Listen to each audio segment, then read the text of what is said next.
오늘 본문은 예수님께서 시몬 베드로와 그의 형제인 안드레 그리고 그의 동업자인 야고보와 요한을 제자로 부르시는 장면이에요. 대략의 내용은 이렇습니다. 예수님께서 게네사렛 호숫가에 계실 때 사람들이 하나님의 말씀을 듣기 위해서 예수님께로 몰려왔어요. 여기서 몰려왔다라고 하는 말은 서로 밀치다 이런 의미거든요. 그러니까 진짜 많이 온 겁니다. 사람 많이 오면 이렇게 막 이렇게 어깨가 닿잖아요. 그러니까 많은 사람들이 몰려오니까 예수님이 이 조용한 것도 아니고 실외에서 말씀을 강론할 분위기가 되지 않죠. 그때 예수님께서 생각하신 방법이 뭐냐면 배를 사용하는 거였어요. 이 게네사렛 호수라고 하는 것은 여러분 갈릴리 호수의 별칭입니다. 갈릴리 호수는 긴네렛, 디베랴, 게네사렛 등 여러 다양한 별칭들로 불려지는데 이 지역에 따라 명칭이 되기도 하고 역사적으로 그런 여러 그 이름들이 있어요. 이건 이제 게네사렛 지역에 있는 것이라 게네사렛 호수라는 표현으로 되어 있습니다. 네, 무대는 다 갈릴리 지역에 있는 그 갈릴리 바다예요. 이곳은 호숫가를 따라서 되게 가파르고 좁은 만으로 이어져 있는 구조가 되어 있는데 그 덕분에 이 물과 육지 사이의 그것들은 마치 원형 경기장 같은 모습을 하고 있답니다. 그래서 지금도 저는 가보지 않아서 모르지만 학자들 얘기에 의하면 배를 조금만 타고 이렇게 육지에서 약간만 떨어져서 그곳을 향해 얘기하면 육지에서 사람들의 소리가 또렷이 들릴 만큼 소리가 이제 울리고 잘 이렇게 들려지는 그런 천연 원형 경기장 같은 모습이 된다고 해요. 그러니까 예수님께서 이 사람들에게 말씀을 전하기 위해 배를 이용하시는 거죠. 예수님은 마침 호숫가에 어업을 마치고 그물을 씻고 있는 어부와 그들이 가지고 있는 배 두 척을 보시고는 그들에게로 가셔서 시몬 베드로라고 하는 사람의 배에 올라가십니다. 그리고 그 사람에게 육지에서 조금 떼어서 이 배를 띄워달라고 요청하시죠. 그리고 예수님은 시몬의 배에서 사람들에게 말씀을 가르치세요.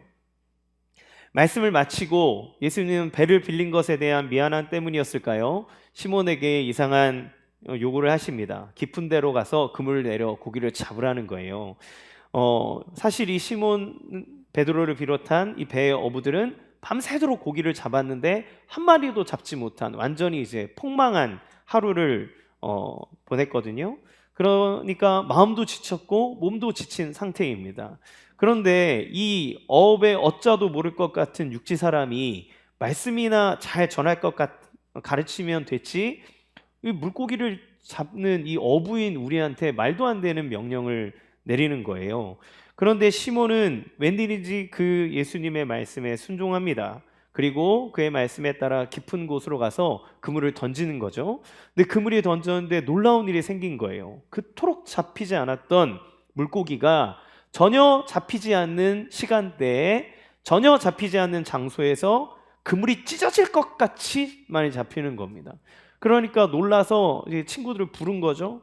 불러서 이 잡아 올렸는데 얼마나 많이 잡혔는지 두 배에 가득 채웠더니 이 배가 가라앉을 만큼 훅 내려갈 만큼 물고기를 많이 잡은 거예요. 이 일로 인해서 베드로는 이 예수님이 말씀만 가르치는 그냥 랍비 선생이 아니라고 하는 것을 알게 되었어요. 그는 예수님의 존재가 두려워졌습니다. 그는 내가 아는 그런 부류의 선생이 아니라 그거보다 더 뛰어난 하나님이구나라는 걸 깨달은 거죠. 그래서 그는 예수님에게 엎드리고 얘기합니다. 나는 죄인이니 나를 떠나 주십시오. 나는 당신과 함께 있을 만한 사람이 아닙니다. 이렇게 얘기해요. 그런데 예수님은 뭐라고 얘기하십니까? 무서워하지 말라. 안심해라. 이제 후로는 너가 이제까지는 물고기를 잡는 어부였다면 이제 후로는 사람을 취하는 어부가 될 것이다. 내가 너를 그 제자로 삼겠다. 나를 따라오라 라고 예수님이 얘기하시는 거죠. 예수님의 그 초대에 시몬 베드로와 안드레 그리고 야고보와 요한은 자기들의 배를 육지에 대고 모든 것을 다 두고 예수님을 따라갑니다. 이게 예수님의 첫 제자들을 예수님이 모으시는 예수님의 그 모습이 담겨져 있는 거예요. 여러분, 예수님이 제자들에게 어떻게 다가가시고 예수님은 그 제자들을 어떻게 자기의 사람으로 삼으셨을까요?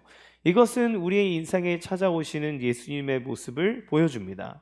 오늘 본문을 통해서 우리의 인생에 예수님이 어떻게 다가오시는지 함께 보기를 원해요. 첫 번째, 예수님은 삶의 현장으로 오신다는 겁니다. 1절, 2절 같이 말씀 읽어보겠습니다. 시작. 무리가 몰려와서 하나님의 말씀을 들을새 예수는 게네사렛 호숫가에 서서 호숫가에 배 두 척이 있는 것을 보시니 어부들은 배에서 나와서 그물을 씻는지라. 여기에 두 장면이 교차해요. 하나는 예수님이 말씀을 전하려고 하시는데 사람들이 그 예수님의 말씀을 막 들으려고 몰려오는 장면이죠.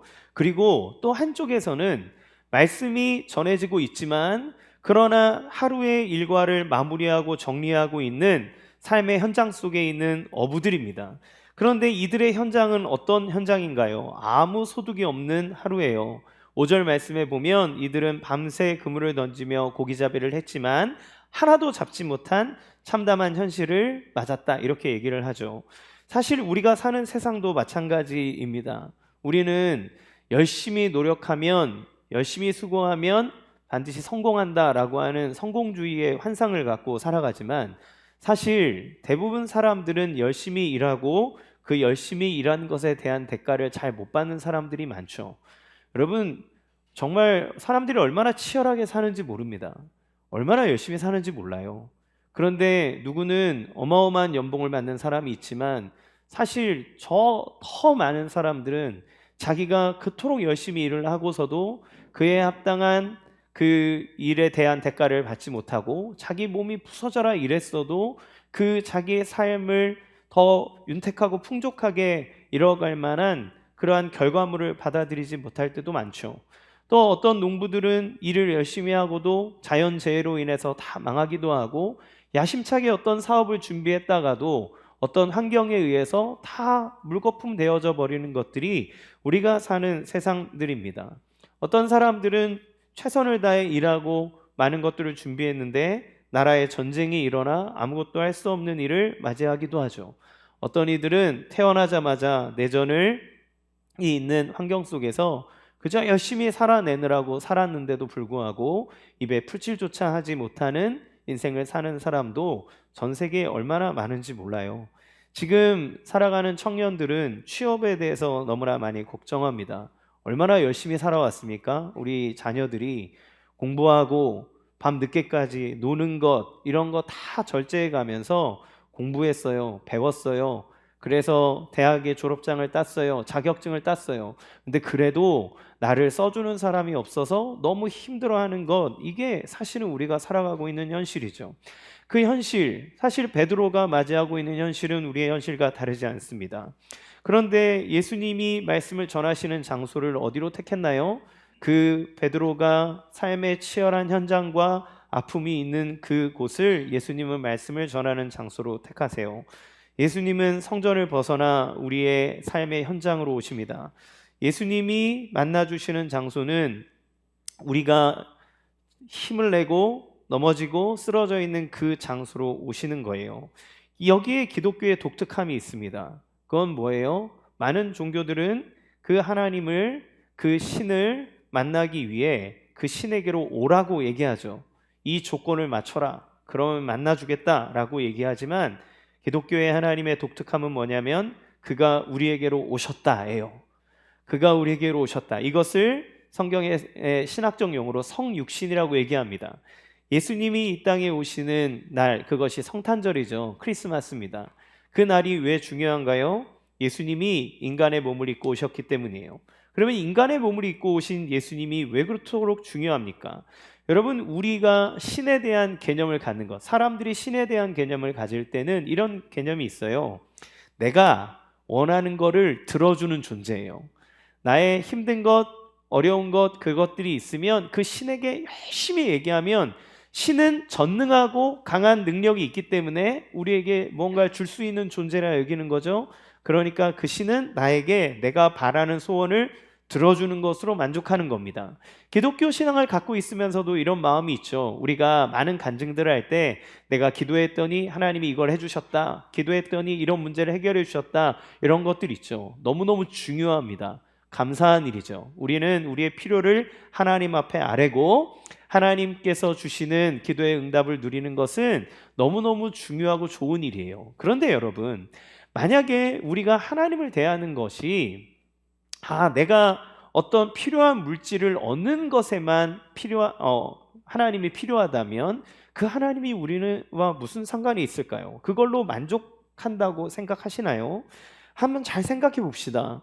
만약에 아들이 있는데 그 아이가 아버지를 한 번도 보지 못하고 그냥 아버지가 주는 돈으로만 살아가고 있다면 그 아이는 모든 것에 대해서 풍족하고 다 충족된 삶을 살 수 있을까요? 최근 한 유명한 멋진 배우가 혼외자를 낳아 장안에 큰 화제가 되었습니다.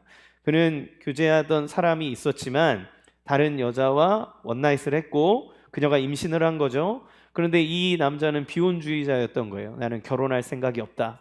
그리고 그 여자는 아이를 낳았습니다. 그게 이제 세상에 드러나게 됐고 이것으로 인해서 뭐 이미지에 타격을 입었느니 뭐 여러 가지 이야기들이 있었죠. 제가 여기서 말씀드리고 싶은 건 이겁니다. 그가 뭐라고 얘기했냐면 이 모든 것에 대해서 죄송하고 제가 이 아이에 대한 아빠로서의 모든 책임을 다하겠다라고 얘기하면서 아이의 양육비를 지급하는 것. 그러니까 법정적인 양육비뿐만 아니라 사람들의 관심은 어디에 있었냐면 이가 되게 그 많은 돈을 버는 사람이니까 어느 정도 지원을 해줄까 이런 것도 막 사람들의 입에 오르내렸어요. 그런데 중요한 것은 이겁니다. 요즘 사람들은 그래 이 정도만 해도 어디야 포기하지 않고 나몰라라하지 않고 책임진다잖아 그러면 됐지 이렇게 얘기를 하죠. 그러면 아이의 입장에서 한번 생각해 봅시다. 이 아이에게 진짜 필요한 것은 무엇일까요? 그 아이에게 필요한 것은 아빠의 구제가 아니라 아빠의 존재가 필요합니다. 아버지의 존재, 그러니까 나를 사랑해주고 나를 쓰다듬어주고 때로는 나를 책망해주고 나와 인격적인 교제를 맺는 그 아버지. 그런데 그 아버지가 나랑 아무런 인격적인 교제 없이 그냥 매달 돈을 보내주고 나를 대학에 보내주고 하는데 공급해주는, 물론 고맙죠. 감사하죠. 그러나 그것으로 나의 아버지가 있다고 말하지 않아요. 정말 중요한 것은 무엇입니까? 그 아버지가 그 존재로 나에게 있는 것입니다. 그 존재가 나에게 있을 때 아버지가 함께 해주는 것, 그게 진짜 관계가 있는 거죠. 예수님께서 성육신하셨다는 것은 바로 이런 거예요. 하나님은 우리를 구제하시는 분이 아니라 우리와 함께 하시는 분으로 오셨다. 그게 성육신의 의미입니다. 하나님은 우리에게 그냥 너 필요한 거 있어? 그래 나 좀 돈 되게 많거든? 갖다 써. 이걸로 써. 너 원하는 거 해. 이렇게 하는 존재가 아니라 우리를 구제하는 대상으로가 아니라 우리를 인간 자체로 하나님의 형상으로 하나님의 자녀로 존중한다. 그게 바로 성육신인 거예요. 너에게 내가 간다는 겁니다. 여러분 울지마 톤즈라고 하는 그 다큐 영화가 있어요. 고 이태석 신부의 이야기를 다룬 영화인데 그는 남수단의 어려운 농촌 마을에서 봉사하다가 나이 48살에 돌아가셨습니다. 그의 죽음에 얼마나 많은 사람들이 슬퍼했는지 몰라요. 당시 남수단은 내전으로 인해서 가슴 아픈 사연에 사람들이 많았고 고아도 많았고 무엇보다 죽어가는 사람들도 많았습니다. 아픔, 병자들이 많았죠. 그래서 그는 그곳에서 병원도 짓고 학교도 짓고 또 애들한테 밴드도 만들어서 인생의 기쁨, 즐거움 이런 것들을 막 알려줬어요. 그곳에 많은 사람들이 고 이태석 신부를 그리워합니다. 그를 통해서 예수님의 사랑을 느끼기도 하죠. 그런데 이 부분에서 이태석 신부가 했던 중요한 얘기가 나와요. 그가 뭐라 그랬냐면 처음에 그곳이 너무 가난해서 구제해야 되겠다라고 이렇게 생각했는데 그런데 나중에 그들과 함께 있어주는 것이 구제였다. 큰 구제다. 그러니까 그들에게 병원 지어주고 돈 주고 먹을 거 주는 게 구제가 아니라 내가 그들에게로 가서 그들과 함께 하면서 너는 이렇게 존귀한 사람이야. 너는 이런 가치가 있는 사람이야. 라고 하는 것을 어떻게 알려줍니까? 돈을 줘서 알려준 게 아니라 그 사람이 거기에 함께 있었기 때문에 그 사람들은 그걸 누리는 거죠. 그래서 이것에 대해서 남포교회 원로 목사이신 박용수 목사님은 뭐라고 얘기했냐면 함께 해준다는 것은 열악한 환경을 개선해 주는 게 아니라 상대가 열악한 환경 속에 있어도 그는 존중받을 인격이라는 것을 증명해 보이는 것이다. 이렇게 얘기를 해요. 그와 함께 있어 주므로. 그게 성육신입니다. 그러니까 예수님이 우리에게 오셨다라고 하는 것은 단지 우리를 구제하고 우리의 필요를 채워주기 위해 온 것이 아니라 너가 하나님의 자녀고 너는 존중받아 마땅하고 너는 소중한 존재라고 하는 것을 그가 우리에게 오심으로써 증명해 보이시는 거죠. 여러분, 12월이 되면 성탄의 분위기로 온 세상은 반짝반짝 물들죠. 이 추운 겨울이 따뜻할 수 있는 것은 어찌 보면 이 밝은 성탄의 분위기가 있기 때문에 그렇습니다. 그런데 여러분, 부처님 오신 날도 있고 라마단도 있고 수많은 종교 지도자들의 탄생일들이 있어서 그것들을 기념하는 일들이 많은데도 불구하고 믿지 않는 사람들조차도 이 크리스마스에 느끼는 따뜻함은 무엇일까요? 그것은 예수님이 오신 그 사건은 하나님이 우리를 사랑한다는, 그래서 우리와 함께 있으므로 너희의 사람답게 우리를 대접해주고 우리의 그 모든 것에 함께 해주신다라고 하는 하나님의 놀라운 메시지가 있기 때문에 그래요. 그래서 크리스마스는 겨울이지만 따뜻하고 사랑이 있고 그리고 우리에게 웃음을 줍니다. 그렇게 예수님은 우리의 삶의 현장으로 오시는 분이라고 얘기하는 거예요. 그의 제자를 삼기 위해 그는 그의 제자에 있는 삶의 현장으로 가십니다. 그것이 예수님이세요. 그러면 예수님은 우리의 삶의 현장에 오셔서 우리를 어떻게 인도하실까요? 두 번째, 예수님은 당신의 말씀으로 초대하십니다. 누가복음 5장 3절 같이 읽겠습니다. 시작. 예수께서 한 배에 오르시니 그 배는 시몬의 배라. 육지에서 조금 떼기를 청하시고 앉으사 배에서 무리를 가르치시더니. 예수님의 말씀으로 초대한다는 건 예수님의 세계로 초대하는 거예요. 그 말씀 안에는 그분의 마음과 뜻이 담겨져 있습니다. 그 말씀은 그 말씀 안으로 들어간다는 건 그의 가치와 그의 생각을 받아들이는 것이고 그 생각 안으로 들어가는 것이고 그의 세계 안에서 우리의 가치가 바뀌는 거예요. 그러면 배는 어디입니까? 배는 베드로의 세계입니다. 그 배 안에 물고기로 가득 채우기 원하는 것이 시몬 베드로의 마음이고 시몬 베드로의 인생은 그 배에서 잔뼈가 굵은 거예요. 그것을 통해서 자기가 원하는 것을 얻어내려고 하는 것, 그 배가 바로 베드로의 세계입니다. 그러면 예수님은 어떻게 베드로를 당신의 말씀으로 초대합니까? 예수님은 베드로의 빈 배로 들어가 오르십니다. 다짜고짜 배에 오르고는 당신의 말씀대로 따르기를 요구하세요. 육지에서 조금 떼달라는 겁니다.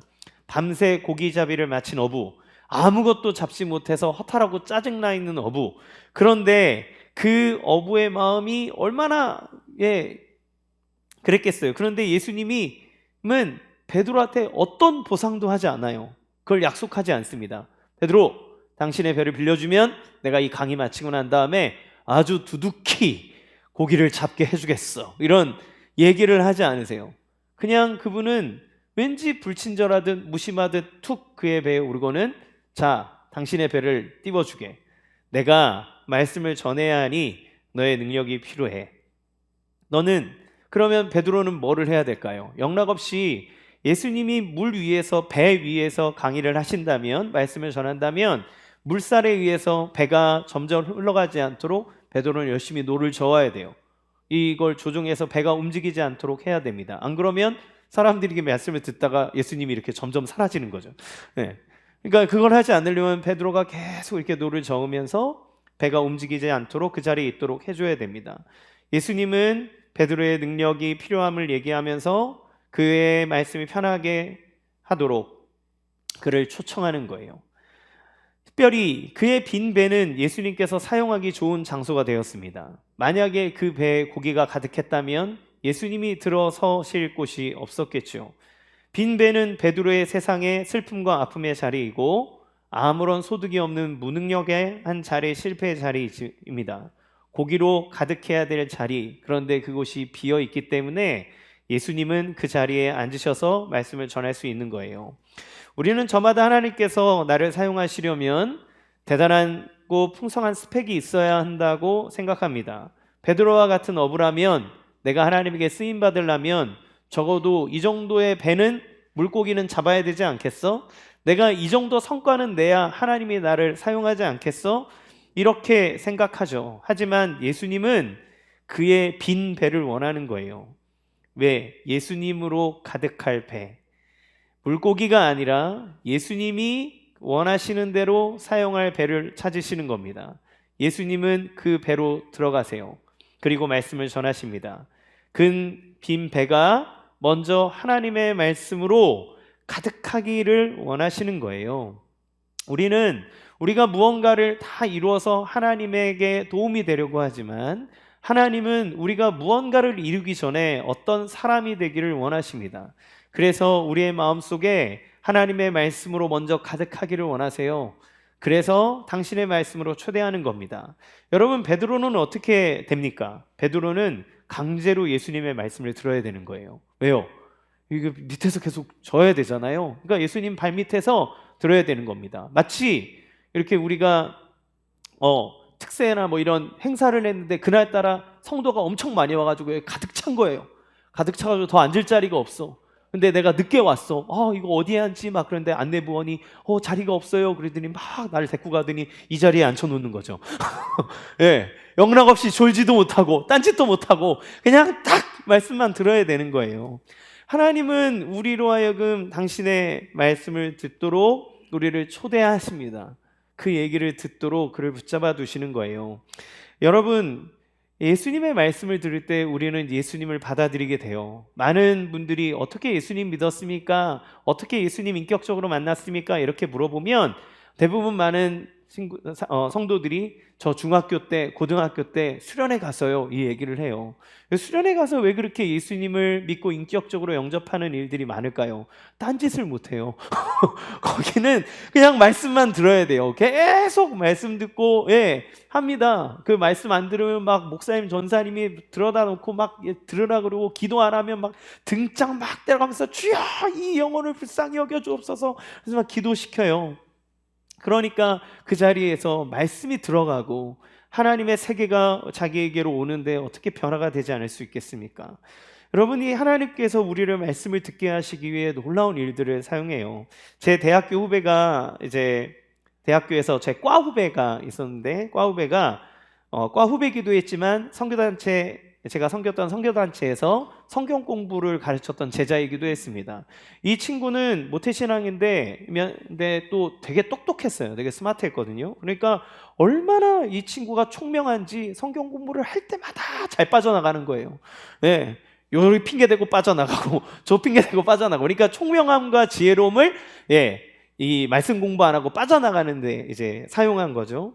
근데 그러니까 어때요? 교회는 또 너무 잘 알아가지고 이렇게 빠져나가고 저렇게 빠져나가고, 이렇게 안 하고 저렇게 안 하고 늘 이렇게 합니다. 그런데 그가 그런 식으로 하니까 믿음이 성장하지를 않겠죠. 그런데 이 친구가 이제 군입대를 했어요. 군입대를 하고 나서 카투사에 갔는데 이 친구가 이제 이라크로 파병을 이제 신청을 하고 가게 됐습니다. 근데 이 친구가 뭘 하게 되냐면 거기서 통역을 맡게 됐어요. 사실은 통역사를 뽑는데 유학파들이 더 많아가지고 사실은 안 될 거였는데 이 친구가 기적같이 돼요. 나중에 얘기하기를 정말 하나님이 시켜줬다 이렇게 얘기를 하더라고요. 근데 이 친구가 통역을 하게 되면서 어떤 일이 생겼냐면, 매 주일마다 예배를 드리는데 목사님이 오시잖아요. 외국 목사님이 오면 이 말씀을 다 통역을 해야 되는 거예요. 그러니까 맨날 예배 드릴 때 뺀질거리고 빠지고 성경 공부 안 하고 이랬던 친구가 1년 동안 내내 매 주일마다 목사님 말씀을 받아가지고 자기가 얘기해야 되는 일을 한 거예요. 매주 자기가 목사처럼 말씀을 전하고 났더니 어떻게 됐겠습니까? 그 예수님의 말씀의 세계로 초대돼 버린 거예요. 그 예수님 말씀, 베드로가 예수님 앞에 탁 붙잡혀서 말씀을 들어야 됐던 것처럼 그 듣는 것뿐만 아니라 듣고 말하는 거를 이 친구가 계속 하다 보니까 정말 예수님을 인격적으로 영접하게 됐어요. 제대하고 왔는데 애가 딴 사람이 된 거예요. 성자가 돼가지고 왔어요. 순장님, 그래서 하나님의 사랑하심이 얼마나 큰지 몰라요. 예배하는데 막 주여 막 이러고, 전에는 막 하다가 딴짓하고 도망가려고 그러고 이랬던 친구가 얼마나 열심히 막 예배를 드리는지 모릅니다. 그러니까 하나님의 말씀이 우리를 변화시키는 거죠. 그런데 문제가 뭐냐면 하나님의 말씀을 들을 때 그 말씀을 방해하는 게 있어요. 그게 무엇이냐면 바로 내 안에 가득 차 있는 그 무언가입니다. 베드로에게는 물고기예요. 물고기에 잡히지 않음이 예수님의 말씀을 듣는 것을 방해합니다. 베드로의 생각은 물고기로 가득했던 것 같아요. 그의 말씀을 들었을 때 그에게 변화가 있었다면 예수님에게 뭐라고 했겠죠? 그러나 이 성경에는 예수님이 어떤 말씀을 했는지조차도 기록되어 있지 않습니다. 베드로는 아무 반응이 없습니다. 그는 대단한 사람이라고 여겼을 거예요. 하지만 그 대단한 말씀이 지금 나와 무슨 상관이 있단 말인가? 라는 생각이 들겠죠. 당신의 말씀이 아무리 좋고 은혜가 있다 한들 내 배는 비어 있는 걸, 내 배는 물고기 한 마리 없는 걸, 당신이 말하는 그 대단한 말씀이 내 삶에 어떤 영향을 줄 수 있습니까? 이것 가지고 기뻐하고 즐거워하는 거는 정신승리 아닌가요? 하는 마음이 들었을지도 모르죠. 왜냐하면 여전히 내 배는 비어있기 때문에 그래요. 내 배에 물고기가 가득해야 하는데 내 배에 그래야 나에게 큰 기쁨과 즐거움이 되는데 물고기는 온데간데 없고 예수님만 그 위에 덩그러니 계시는 거예요.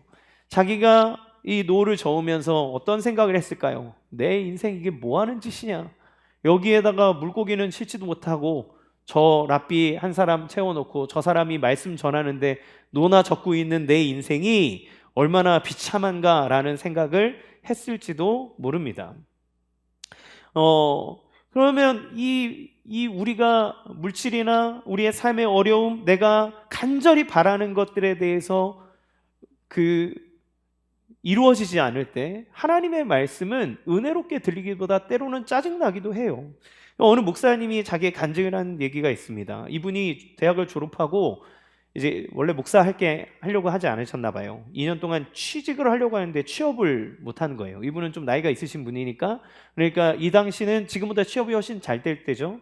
근데 취업을 못 하고 2년 동안 취직 못 하고 쉬고 있으니까 자기한테 정서 불안이 오고 우울증이 오고 불면증이 오고 그래서 마음이 막 비참해진 상황을 이제 보냈다고 해요. 그런데 어느 날 전도하는 사람을 만났는데 교회 다니면서도 그냥 아무 생각이 없었는지 그냥 전도하는 얘기를 듣고 있었답니다. 그런데 이분이 갑자기 소개해준 구절이 뭐냐면 수고하고 무거운 짐진 자들아 다 내게로 오라 내가 너를 쉬게 하리라. 그런데 이 말을 듣는데 막 화가 열불이 막 확 치러 오르더래요. 뭐 지금 내가 꼬박 2년을 쉬었는데 더 쉬라고? 예, 지금 그 말이 아니잖아요. 그런데 이 2년 동안 쉰 나한테 더 너를 쉬게 하겠다 하는 말에 막 우라통이 터져서 하나님 내가 필요한 건 쉼이 아니라 잡이에요. 잡. 나한테 일을 주세요. 막 이렇게 얘기했다는 거예요. 그러니까 우리의 삶에 충족되어지지 않는 그 무언가가 있을 때 우리는 그 말씀을 받기를 거부하는 거죠. 그것이 그 물질이 충족되어야만 우리는 하나님의 말씀이 가치가 있습니다라고 얘기를 하는 거예요. 베드로에게 있어서 예수님은 뛰어난 분인 건 맞고 좋은 말씀 전해주신 분인 거 맞지만 그러나 그 이상도 그 이하도 아닙니다. 당신이 좋은 말씀 전해주신 건 알지만 그러나 내 인생이 바뀌는 건 없는 거예요 라고 얘기하는 거죠. 베드로는 하나님을 믿는 사람입니까? 믿는 사람입니까?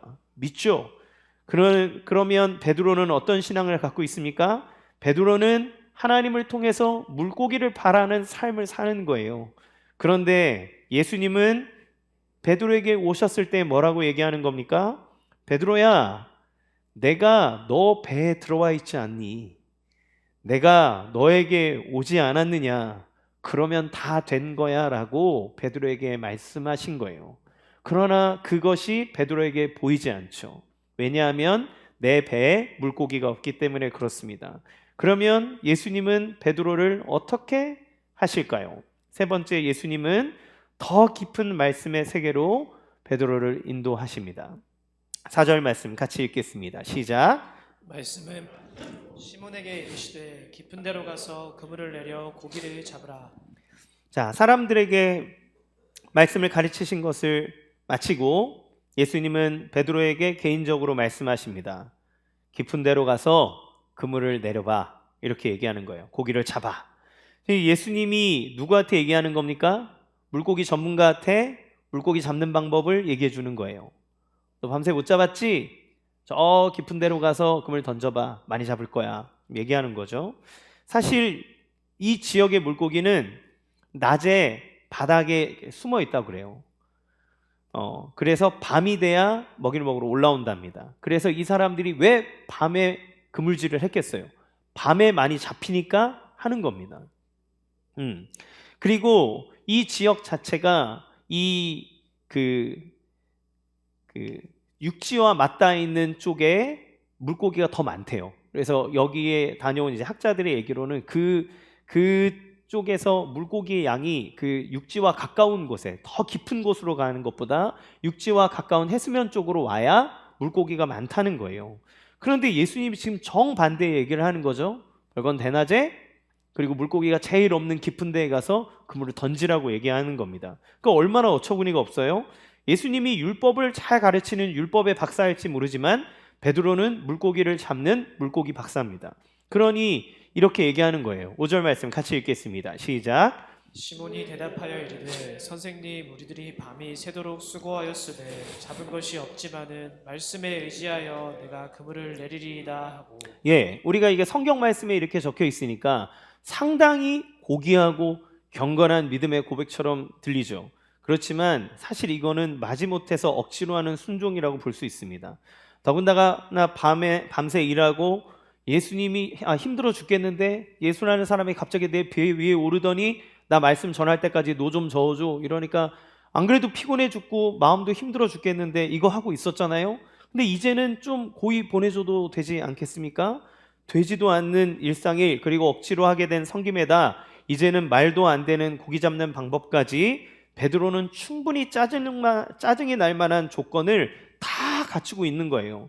그래서 여기서 예수님을 뭐라고 부르냐면 선생님 이렇게 얘기하죠. 이 선생님이라는 단어는 선생이라는 단어로도 쓰지만 두목, 대장 뭐 이런 표현으로도 번역할 수 있어요.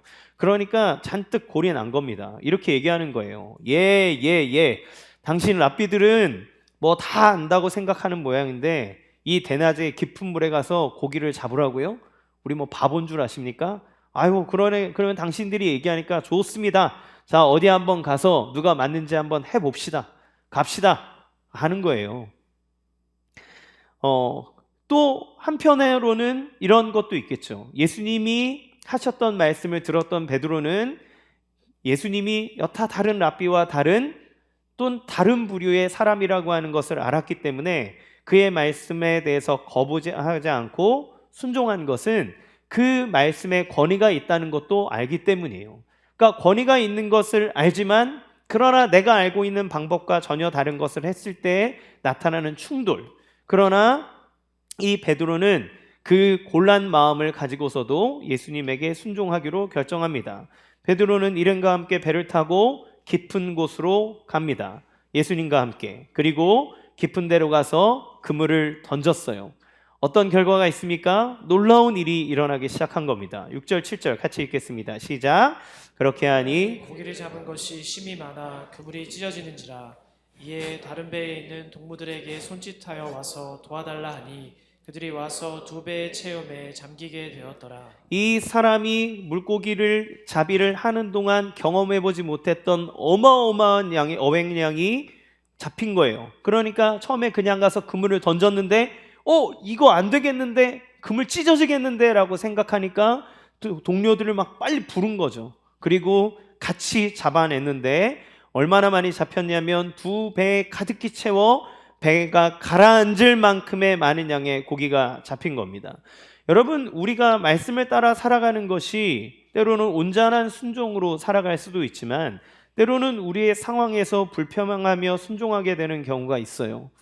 그러나 중요한 것은 무엇입니까? 말씀을 따르는 자리에 들어가는 거예요. 그러면 여러분 놀라운 일을 경험합니다.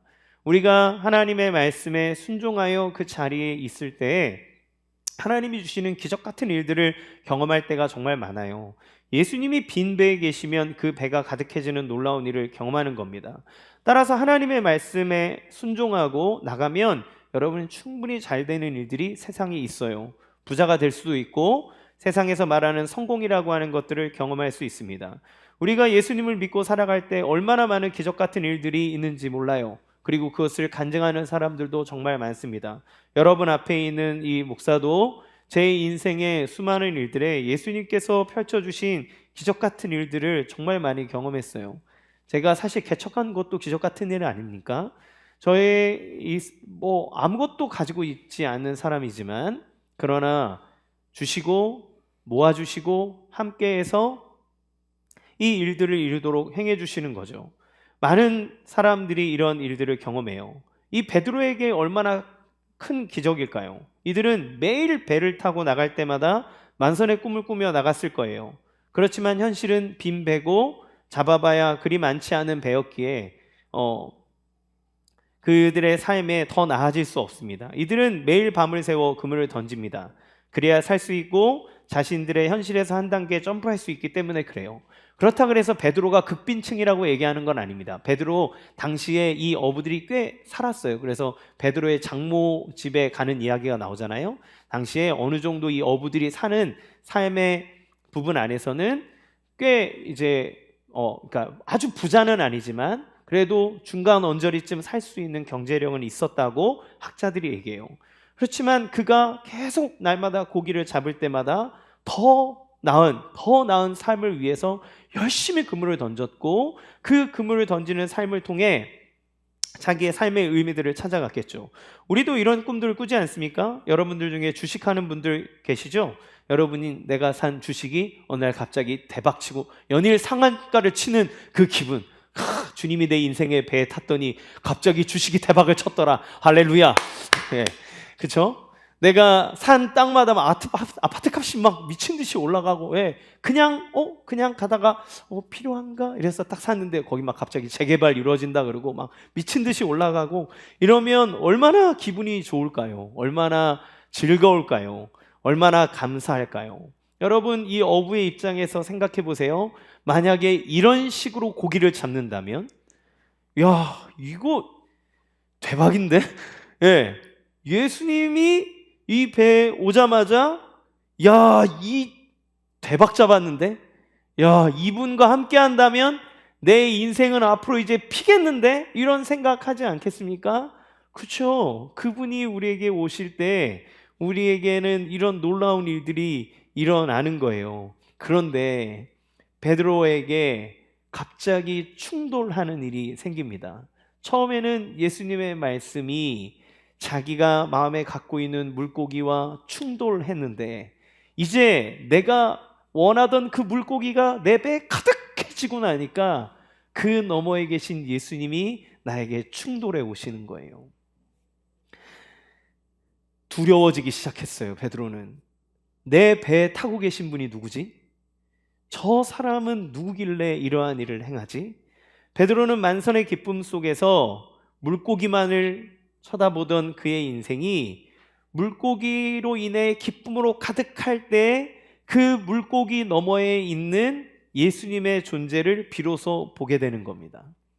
예수님의 말씀, 깊은 곳으로 가서 그물을 던져라라고 하는 말씀이 어떻게 자기의 삶 가운데 이루어졌는지를 봤을 때 자기가 그토록 원하던 물고기, 그러니까 물질이죠. 내가 원하던 그 물질 너머에 있는 진짜 영적인 가치를 비로소 보게 된 거예요.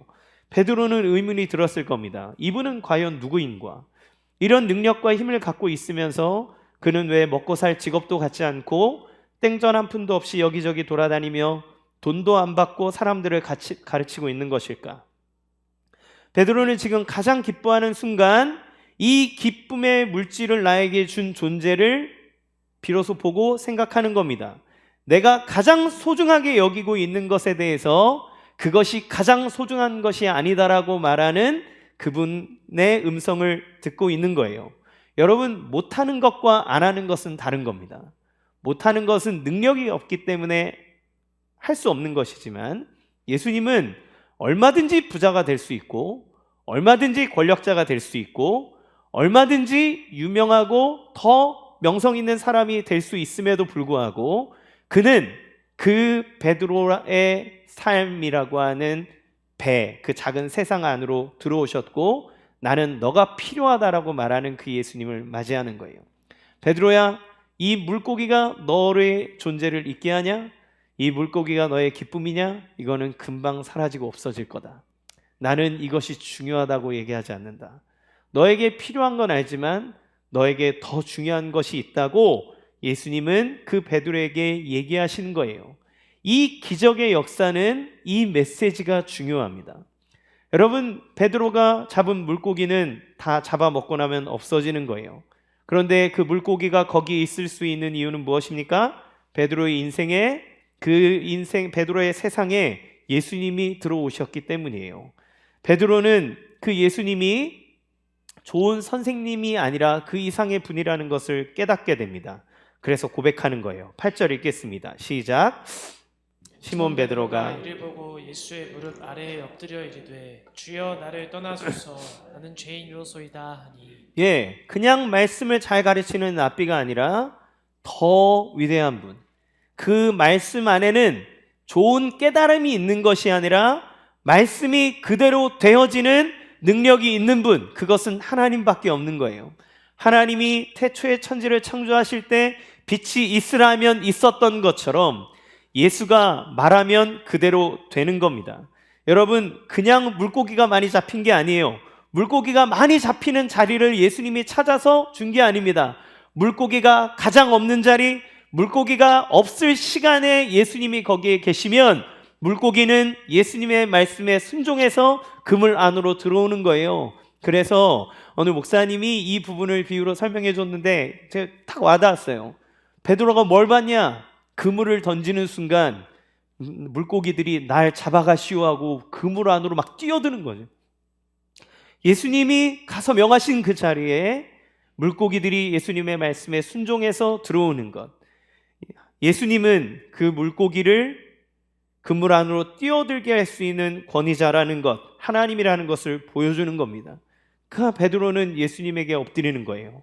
선생, 두목, 대장 이렇게 얘기하는 게 아니라 주님. 그래서 누가복음에서 처음으로 주님이라는 단어가 여기서 쓰여져요. 주님, 하나님, 나를 떠나십시오. 저는 죄인입니다. 이상하죠? 왜 하나님을 만나면 죄를 고백하게 될까요? 하나님을 만나는 모든 사람들은 자기가 인생의 죄인임을 깨닫게 됩니다. 한없이 거룩하고 한없이 아름다운 분을 만날 때 내 인생의 초라함과 나의 더러움을 발견하게 되는 거죠. 아이보리는 흰색이 아니에요. 흰색 옆에 돼 있으면 그렇게 누래 보일 수가 없습니다. 그렇죠? 내가 아무리 대단한 것처럼 보여도 예수님 앞에 설 때 우리는 우리가 죄인이라는 것을 인정하게 돼요. 그래서 제가 많은 분들에게 복음을 전하고 많은 회심하는 분들을 볼 때 그렇게 깨끗하게 살고 성실하게 정직하게 살아온 분들조차도 예수님의 복음 앞에서 예수님 앞에 섰을 때 제가 죄인임을 고백합니다. 저를 용서해 주십시오 라고 고백하는 것들을 보죠. 베드로는 예수님이 계신 것에 대해 두려움을 느꼈습니다. 왜냐하면 예수님은 거룩하고 정결한 분인데 죄 많은 내가 그 예수님의 거룩함을 깨끗함을 훼손하지 않을까 두려운 마음이 드는 거죠. 그러니까 예수님에게 떠나달라고 얘기하는 거예요. 저는 당신과 함께 있을 레벨이 아닙니다. 제 옆에 있으면 당신이 더러워집니다. 그러니 저를 떠나주십시오 라고 얘기하는 겸손의 마음으로 예수님께 엎드리는 거예요. 예수님은 어떻게 말씀하십니까? 하반절, 10절 하반절 같이 읽겠습니다. 시작. 예수께서 시몬에게 이르시되 무서워하지 말라 이제 후로는 내가 사람을 취하리라 하시니. 예수님은 그렇게 엎드려 있는 제자 베드로를 당신의 제자로 부르십니다. 베드로야, 너의 더러움이 나의 깨끗함을 훼손한다고 생각하느냐? 아니다. 나의 깨끗함과 거룩함이 너의 더러움을 씻을 것이다. 너의 부족함이 내가 하는 일에 발목 잡을 거라고 생각하느냐? 아니다. 나의 능력이 너를 강하게 하고 너를 능력 있게 할 것이다. 너는 내가 했던 것처럼 내가 하는 일을 하는 사람이 될 거야 라고 얘기하시는 거죠. 예수님이 베드로를 어떻게 정결하게 하십니까? 예수님은 베드로의 더러움을 가져가셔서 십자가의 죽음으로 그를 정결하고 깨끗한 하나님의 자녀가 되게 하십니다. 예수님은 베드로를 어떻게 능력 있는 사람이 되게 하십니까? 사실 여러분, 이 베드로가 예수님의 제자가 된 순간부터 베드로는 예수님의 발목을 잡는 사람이에요. 베드로는 예수님의 뜻대로 행하지 못했고, 예수님이 십자가에 못 박히려고 할 때도 그것을 가로막았던 사람이고, 예수님을 부인했던 사람이 베드로입니다. 그러면 그 베드로를 향해서 예수님은 어떻게 하셨나요? 베드로를 가르치셨고 베드로를 찾아가셨습니다. 예수님을 십자가에 못 박혀 죽는 순간 예수님을 배신했던, 나는 저 사람을 몰라, 아니 저 인간 몰라, 아니 난 저 새끼 몰라, 이렇게 3번이나 강도 높게 예수를 저주하며 부인했던 베드로를 부활하시고 난 다음에 예수님은 찾아가세요. 요한의 아들 시몬아, 너가 나를 사랑하느냐라고 하면서 예수님은 베드로를 품으시고 끝까지 함께 하십니다. 우리를 찾아오신 예수님은 우리를 버리지 않아요. 우리와 함께 합니다. 우리의 더러움을 씻기 위해 그분은 우리의 더러움을 뒤집어 쓰고 당신이 죽는 일을 선택합니다. 우리가 당신의 제자로 서기 어려울 만큼 의지도 약하고 부족함에도 불구하고 베드로의 끝까지 기다리셨던 예수님은 우리의 삶에 찾아오셔서 우리를 끝까지 기다려주시고 우리를 세워주시고 우리와 함께 해주시는 거예요. 그것이 우리에게 찾아오셔서 우리를 제자 삼으시고 함께 하시는 예수님의 모습입니다. 우리는 예수님의 제자라고 얘기하면 무언가 더 특별한 능력, 꺾이지 않는 의지, 이런 것이 있어야 된다고 생각하죠. 그러나 우리가 해야 될 것은 무엇입니까? 우리의 인생에 찾아오셔서 나의 세상, 베드로의 배에 들어오셨듯 우리의 세상으로 들어오신 예수님을 보는 거예요. 예수님을 통해서 잡게 될 물고기에 머물러 있는 게 아니라 그 물고기 너머에 계신 예수님. 그래서 그 예수님은 베드로에게 얘기하시는 겁니다. 베드로야, 물고기를 위해서 살아왔느냐? 근데 물고기는 아무것도 아니야. 물고기는 아무것도 아니야. 드레핀 백합화를 봐. 하나님이 아름답게 입혀주시잖아. 하늘에 나는 참새를 봐. 그가 농사를 짓지 않아도 하나님이 먹이시잖아. 그러니 너는 먼저 그의 나라와 그의 의를 구하는 거야. 너는 나를 따라와. 내가 너와 함께 할 거야. 너의 배에 내가 들어갈 거야.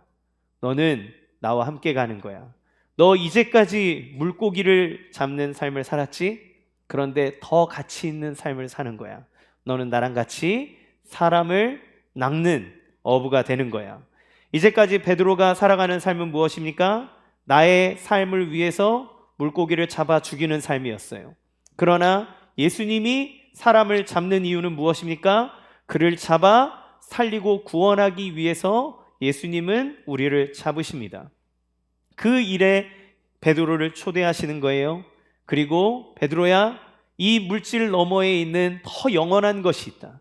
이 모든 것을 너에게 줄 수 있는 능력의 존재가 하나님이다. 그것이 나다. 나를 소유한 것은 모든 것을 소유한 거다. 그러니 더 이상 여기에 집착하지 말고 너는 나를 따라오라.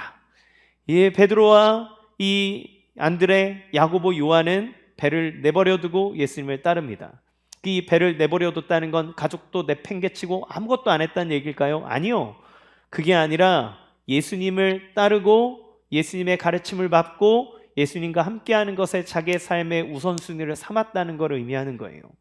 여러분, 예수님은 베드로에게 오신 것처럼 우리의 인생에 찾아오십니다.